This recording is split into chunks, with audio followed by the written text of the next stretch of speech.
دو صحابہ ہیں عبداللہ بن جحش اور سعد بن ابی وقاص، بڑے گہرے یار تھے، ایک دوسرے کے ساتھ بڑی ان کی جمتی تھی۔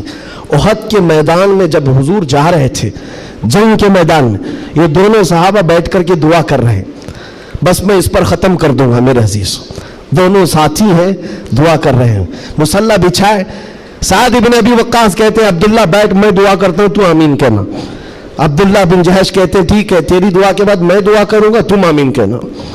دوسرے دن جنگ ہے، سعد بن ابی وقاص دعا کرتے ہیں اللہ کل تیرے رسول کے دین کی حمایت کے لیے میں اتروں گا، تیرے نبی کے دین کی حمایت کے لیے ان کی صفوں میں جاؤں گا، مولا میری اتنی دعا ہے میرا سامنا کسی ایسے بڑے پہلوان سے کر، میرا سامنا دشمنوں کے ایسے بڑے پہلوان سے کر جو سب سے بڑا پہلوان ہو۔ اور خواہش تو دیکھو دعا میں کیا کہہ رہے ہیں سعد بن ابی وقاص، اے اللہ میں چاہتا ہوں کبھی اس کو سامنے سے ماروں، کبھی دائیں سے ماروں، کبھی بائیں سے ماروں، کبھی پیچھے سے، اور اس کے بعد گرا دوں اور سینے پر چڑھ کر کہوں لبیک یا رسول اللہ، یعنی اسلام کا پرچم بلند کرو۔ یہ ان کی دعا تھی۔ عبداللہ بن جحش آمین کہہ رہے تھے۔ اس کے بعد عبداللہ بن جحش کہتے ہیں اب میں دعا کرتا ہوں، تو آمین کہہ۔ اللہ اکبر، ان کی دعا کیسی ہے، اللہ اللہ، حدیث میں پڑھتا ہوں میری آنکھیں بھیگ جاتی ہیں۔ عبداللہ بن جحش کہتے ہیں اے اللہ کل تیرا رسول میدان میں اتر رہا ہے، اور احد کے میدان میں جب میں تیرے دین کی حمایت کے لیے اتروں تو دشمنوں کی طرف میں بڑھ کر چلا جاؤں تیری محبت میں، تیرے نبی کی محبت میں۔ کبھی کوئی دشمن مجھے سامنے سے مارے، کبھی دائیں سے مارے، کبھی بائیں سے مارے، کبھی پیچھے سے مارے، اور تیرے محبت میں مولا، تیرے رسول کی محبت میں ہر جگہ سے زخم کھاؤں اور پھر میں شہید ہو جاؤں اسلام زندہ باد کہتے ہوئے، اسلام کی بلندی کا نعرہ لگاتے ہوئے شہید ہو جاؤں۔ ایک مارنے کی دعا کر رہا ہے، ایک مرنے کی دعا کر رہا ہے۔ یہ رسول اللہ کے پروانے ہیں۔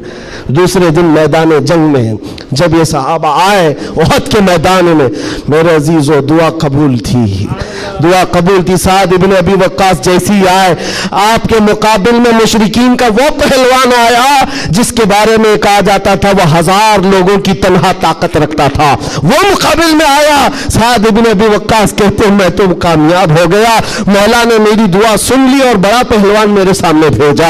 اور پھر تیر جب چلاتے تھے اور تلوار چلاتے تھے ان کی دعا کے مطابق ہی اس بڑے پہلوان کو کبھی دائیں سے مارا، کبھی بائیں سے مارا، کبھی سامنے سے مارا۔ اور سعد بن ابی وقاص کی تلوار اور ان کی تیر کا اندازہ کر سکتے ہو، یہ تنہا صحابی ہے، جب تیر چلاتے تھے میرے آقا پیچھے سے کہتے تھے بیابی انت و امی ارمی یا سعد، اے سعد تیر چلا میرے ماں باپ تجھ پر قربان ہو۔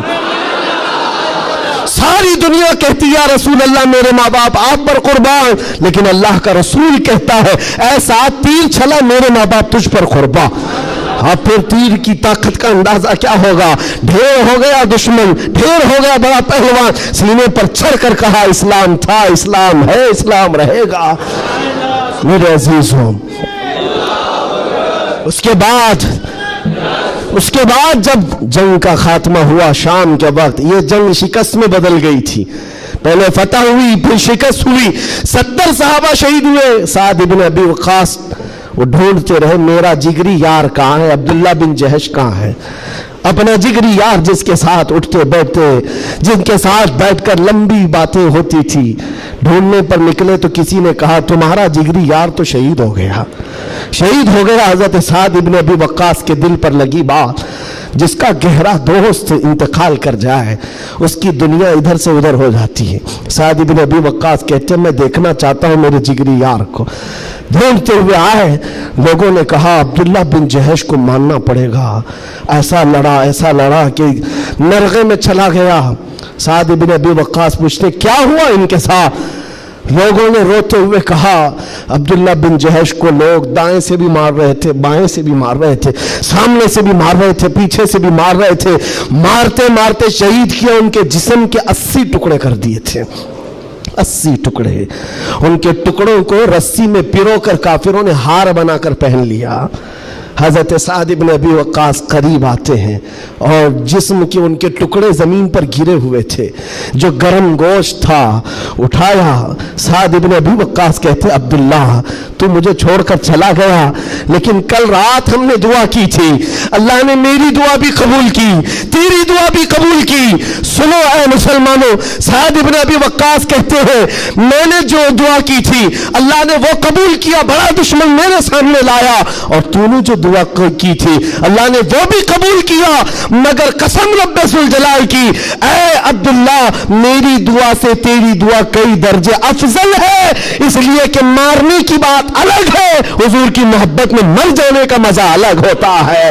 جان ہے عشق مصطفیٰ روز فضو کرے خدا، جس کو ہو درد کا مزہ نازے دوا اٹھائے کیوں پھر کے گلی گلی تباہ، ٹھوکرے سب کی کھائی کیوں دل کو جو عقل دے خدا تیری گلی سے جائے کیوں.